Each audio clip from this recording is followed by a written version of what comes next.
আচ্ছা, আজকে আমরা শিখব অ্যাডভার্ব ফ্রেজ। অ্যাডভার্ব ফ্রেজ শিখবো আমরা। তো ফ্রেজটা কি? ফ্রেজ হচ্ছে শব্দগুচ্ছ। ঠিক আছে, ফ্রেজ হচ্ছে শব্দগুচ্ছ। তো আমরা আজকে যেটা শিখবো সেটা হচ্ছে অ্যাডভার্ব ফ্রেজ। এটা বিশেষ করে ক্লাস 8, 9 এদের পরীক্ষাতে আসে, তলায় দাগ দিয়ে থাকবে, নির্ণয় করতে বলবে কোনটা কোন ফ্রেজ। আমরা অ্যাডভার্ব ফ্রেজ চেনার আগে অ্যাডভার্ব কি জিনিস, অ্যাডভার্ব কাকে বলে, এটা আমরা একটু জেনে নেব। যে কোনো কাজ কিভাবে, কোথায়, কখন হয়, এটা বোঝাতে আমরা যে শব্দগুলি ব্যবহার করি সেই শব্দগুলি হবে আমাদের অ্যাডভার্ব। ঠিক আছে, তো আমাদের আজকে adverb of time, adverb of place, adverb of manner, এই তিনটে আমাদের লাগবে অ্যাডভার্ব ফ্রেজ শেখার ক্ষেত্রে। আমি আবার বলছি, আমরা শিখছি ফ্রেজ। ফ্রেজ মানে শব্দগুচ্ছ। ঠিক আছে, একটা ওয়ার্ড নয়, শব্দগুচ্ছ, একের বেশি, দুটো হতে পারে, তিনটে হতে পারে, এইগুলি নিয়ে ফ্রেজ তৈরি হয়। তো আমরা শিখবো আজকে অ্যাডভার্ব ফ্রেজ। অ্যাডভার্ব ফ্রেজ চেনার আগে আমরা অ্যাডভার্ব কাকে বলে একটু আগেই জানলাম। অ্যাডভার্বের ভাগগুলি রয়েছে, তার মধ্যে তিনটে ভাগ আমাদের জানতে হবে। অ্যাডভার্ব অফ টাইম মানে সময় বোঝাবে, অ্যাডভার্ব অফ প্লেস জায়গা বোঝাবে, অ্যাডভার্ব অফ ম্যানার মানে কাজটি কিভাবে হয়েছে সেটা বোঝাবে। আমরা উদাহরণগুলি দেখি। হি ইজ গোয়িং টুডে, সে আজকে যাচ্ছে। হি ইজ অলওয়েজ বিজি, সে সব সময় ব্যস্ত। এটা হচ্ছে অ্যাডভার্ব অফ টাইম। টুডে মানে আজ, হি ইজ গোয়িং সে কখন যাচ্ছে, আজকে যাচ্ছে। হি ইজ অলওয়েজ বিজি, সে সব সময় ব্যস্ত, এটা তো সময় বোঝাচ্ছে, বুঝতেই পারছো, সব সময়। টুডে মানে আজ, আজকেও তো একটা সময়, তাহলে হি ইজ গোয়িং টুডে, সে আজকে যাচ্ছে, এই টুডে হচ্ছে adverb. He is always busy, সে সব সময় ব্যস্ত, অলওয়েজ হচ্ছে অ্যাডভার্ব, এটা অ্যাডভার্ব অফ টাইমের মধ্যে পড়ে। এছাড়া অ্যাডভার্ব আর টাইমের মধ্যে আর কি কি পড়ে? আফটার পড়ে, এগো মানে আগে পড়ে, অলরেডি মানে ইতিমধ্যে এটা পড়ে, অ্যাট ওয়ান্স মানে সঙ্গে সঙ্গে, বিফোর মানে আগে, ডেলি মানে রোজ, আর্লি মানে সকাল সকাল, লেট মানে দেরি করা, আর নেভার মানে কখনো না। এইগুলি সব অ্যাডভার্ব অফ টাইমের মধ্যে পড়ে। এরপরে আমরা যেটা জানবো যে অ্যাডভার্ব অফ প্লেস, এটা আমরা জানবো এবারটা।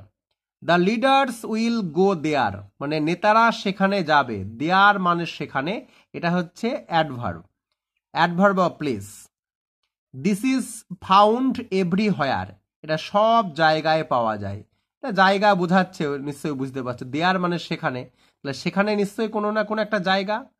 ঠিক আছে, তাহলে জায়গা বোঝালে সেটা হবে অ্যাডভার্ব অফ প্লেস। তাহলে অ্যাডভার্বে জায়গা বোঝায়, সময় বোঝায়, কোনো কাজ কিভাবে হয়েছে এটা বোঝায়। এছাড়া অ্যাডভার্ব অফ প্লেস এর মধ্যে আর কোনগুলি পড়ে?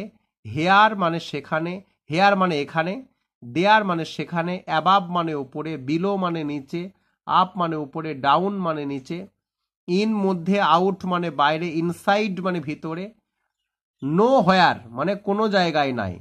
তাহলে এটা হচ্ছে অ্যাডভার্ব অফ প্লেসের মধ্যে পড়ে, কারণ এগুলো সব প্লেস বোঝায়, জায়গা বোঝায়। এরপরে আমরা যেটা শিখবো সেটা হচ্ছে অ্যাডভার্ব অফ ম্যানার, অর্থাৎ কোনো কাজ কিভাবে হয়। যেমন হি রানস ফাস্ট, সে দ্রুত দৌড়ায়। তাহলে আমি যদি রানকে প্রশ্ন করি, ভার্বকে প্রশ্ন করি, সে কিভাবে দৌড়ায়? ফাস্ট, দ্রুত দৌড়ায়। আমি একটু আগে বললাম যে অ্যাডভার্ব অফ ম্যানার মানে হচ্ছে কোনো কাজ কিভাবে হয়। The hall was beautifully decorated মানে ঘরটিকে, বড় হল ঘরটিকে সুন্দরভাবে ডেকোরেট মানে সাজানো হয়েছিল। তাহলে বিউটিফুলি মানে সুন্দরভাবে, তাহলে ঘরটিকে কিভাবে সাজানো হয়েছিল? বিউটিফুলি মানে সুন্দরভাবে। অর্থাৎ কোনো কাজ কিভাবে হয়, সে কিভাবে দৌড়ায়? দ্রুত। ঠিক আছে, বা বৃদ্ধ মানুষটি ধীরে ধীরে হাঁটে, the old man wax slowly, কিভাবে হাঁটে? স্লোলি, ধীরে ধীরে। ঠিক এভাবে ওয়েল মানে ভালো, সফটলি মানে নম্রভাবে বা নরমভাবে, রুডলি মানে তোমরা নিশ্চয়ই জানো রুডলি মানে খুব খারাপভাবে। তাহলে এইভাবে কোনো কাজ কিভাবে হয় এটা বোঝাবে, সেটা হবে অ্যাডভার্ব অফ ম্যানার। আমি অ্যাডভার্ব ফ্রেজ করতে গিয়ে এতগুলি বলছি কারণ বলার দরকার রয়েছে। এরপরে আমরা ফ্রেজে সরাসরি ফ্রেজে যায়, যেটা আমাদের শেখার বিষয়। তোমাদের পরীক্ষার হলে এইভাবে কোশ্চিন দিয়ে দেবে এবং তলায় দাগ দিয়ে থাকবে, নির্ণয় করতে বলবে কোনটা নাউন ফ্রেজ, কোনটা অ্যাডজেক্টিভ ফ্রেজ, কোনটা অ্যাডভার্ব ফ্রেজ। আমি এখানে একটুখানি বলে দিই যে অ্যাডভার্ব ফ্রেজ চিনতে হলে ভার্বকে কিভাবে, মানে হাউ দিয়ে প্রশ্ন করতে হবে,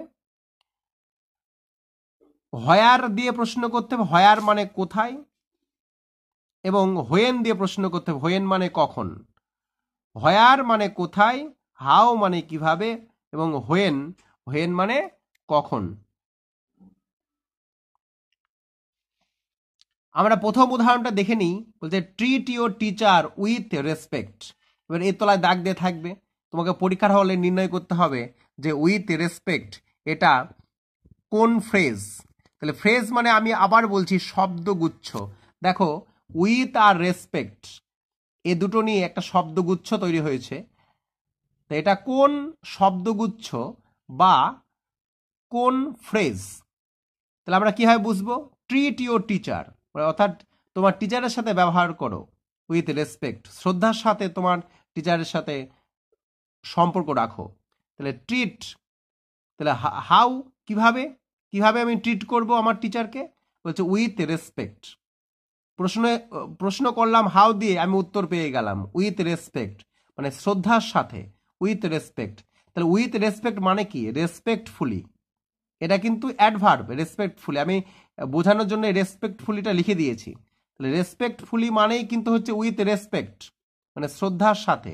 তাহলে কিভাবে? উইথ রেসপেক্ট, শ্রদ্ধার সাথে আমি আমার টিচারকে ট্রিট করব। He writes in a quick manner, সে খুব দ্রুত লেখে। তাহলে সে কিভাবে লেখে, রাইট করে কিভাবে? In a quick manner. তাহলে ইন এ কুইক ম্যানার এটা হচ্ছে adverb phrase. In a quick manner, সে কিভাবে লেখে? সবসময় ভার্বকে প্রশ্ন করতে হবে অ্যাডভার্ব ফ্রেজ চেনার সময়। রাইটস, হি রাইটস, সে কিভাবে লেখে? ইন এ কুইক, কুইক মানে তোমরা সকলেই জানো। তাহলে ইন এ কুইক ম্যানার মানে কি? কুইকলি। তাহলে লাস্টে এলওয়াই থাকলে অ্যাডভার্ব হয়, এটা তোমাকে বুঝে নিতে হবে। ইন এ কুইক ম্যানার মানে কি? কুইকলি। তাহলে কুইকলি অ্যাডভার্ব, ঠিক আছে, তাই এটা adverb phrase. She behaved in a polite way, সে খুব নম্র ভদ্রভাবে ব্যবহার করে। তাহলে কিভাবে ব্যবহার করে? ইন এ পোলাইট ওয়ে মানে পোলাইটলি। দেখো এই পোলাইটলি লেখার দরকার ছিল না, আমি কিন্তু বোঝার সুবিধার জন্য লিখে দিয়েছি। সুতরাং ইন এ পোলাইট ওয়ে মানে politely. She behaved in a polite way, সে কিভাবে ব্যবহার করে? ভার্বকে প্রশ্ন করো, বিহেভ হচ্ছে ভার্ব, সে কিভাবে ব্যবহার করে? ইন এ পোলাইট ওয়ে মানে পোলাইটলি। ঠিক আছে, তাহলে এটা হচ্ছে অ্যাডভার্ব ফ্রেজ। আচ্ছা, তারপর বলছে he is at the place. He is হচ্ছে ভার্ব, তাহলে সে কোথায় রয়েছে? At the place. কোথায় হচ্ছে হোয়ার দিয়ে প্রশ্ন করলাম, সে কোথায় রয়েছে? অ্যাট দ্য প্লেস, জায়গা। তাহলে জায়গা বোঝালে কি হয়? Adverb phrase. আচ্ছা, তারপরে কি বলছে? হি will be back in a short time. In a short টাইমের তলায় দাগ দেওয়া আছে, এটা কোন ফ্রেজ? এটা কখন দিয়ে প্রশ্ন করো, সে কখন আসবে? ইন এ শর্ট টাইম মানে শর্টলি, অর্থাৎ খুব অল্প সময়ের মধ্যে সে আসবে। He will be back in a short time, সে অল্প সময়ের মধ্যে আসবে। সে কখন আসবে? In a short time. In a short time মানে খুব অল্প সময়ের মধ্যে সে আসবে। তাহলে অ্যাডভার্ব ফ্রেজ চেনার যে উপায়গুলো আমি বললাম, যে ভার্বকে কিভাবে, কখন, কোথায় দিয়ে প্রশ্ন করলেই যে উত্তরটা পাওয়া যাবে, সেটাই হচ্ছে অ্যাডভার্ব ফ্রেজ। ফ্রেজ মানে শব্দগুচ্ছ, আমি এটা বললাম। তোমরা উদাহরণটা বারবার দেখবা। আর অ্যাডভার্ব সম্পর্কে আমি আরো বিস্তারিত পড়াবো পরের ক্লাসে। তাহলে আমি এখানে বুঝিয়ে দিয়েছি, এই যে ধরো রেসপেক্টফুলি, তার মানে কি? রেসপেক্টফুলিকে যদি আমি ভাঙি, তাহলে উইথ রেসপেক্ট, তাহলে উইথ রেসপেক্ট দুটো শব্দ মানে শব্দগুচ্ছ। তাহলে এটা কোন শব্দগুচ্ছ? এটা হচ্ছে অ্যাডভার্ব ফ্রেজ, অ্যাডভার্ব। আচ্ছা, কুইকলি মানে কি? In a quick manner. Polite মানে কি? In a polite way. তাহলে এই যে এলওয়াই আছে, এলওয়াই থাকলেই তোমরা সকলেই জানো যে অ্যাডভার্ব ফ্রেজের বেশিরভাগ ক্ষেত্রেই কিন্তু এলওয়াই থাকে।